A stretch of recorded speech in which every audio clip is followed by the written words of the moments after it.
মাঠে এরা দুইজনই ম্যাজিক করে। মেসি, যাকে নীরব খুনি বলা হয়, আরেকজন হলেন শিল্পী নেইমার। কিন্তু প্রশ্ন হচ্ছে, কে বেশি ফিট, কে বেশি ডিসিপ্লিনড? মেসি দিনে 7 থেকে 8 ঘন্টা ঘুমান। ঘুমের সময়ের উপর খুব কড়াকড়ি না থাকলেও তিনি তার রুটিনে খুব কনসিস্টেন্ট। নেইমার একটু উল্টো, ঘুমের জায়গায় খুব একটা নিয়ম মানেন না।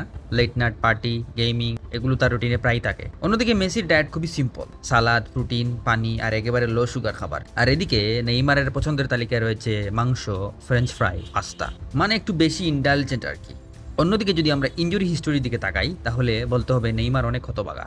2014 বিশ্বকাপে 2বার ইনজুরিতে পড়েন, একবার পিঠে আঘাত পান আর একবার পা ভেঙে যায়, যার কারণে বড় বড় টুর্নামেন্টও প্রায় মিস করে। আর যদি আমি মেসির কথা বলি, 20 বছরের ক্যারিয়ারের ইনজুরি হলেও সে সব সময় ফিরে আসে আগের থেকেও শক্তভাবে। মানে ডিসিপ্লিনের দিক থেকে মেসি একজন মেশিন, আর নেইমার একজন আর্টিস্ট। কখনো কখনো নিয়ম ভাঙে, কিন্তু মাঠে থাকলে সে একাই সব কিছু বদলে দিতে পারে। আপনার মতে কে এগিয়ে? কমেন্টে জানান। আর ফুটবল নিয়ে এমন ছোট ভিডিও পেতে সাবস্ক্রাইব করুন।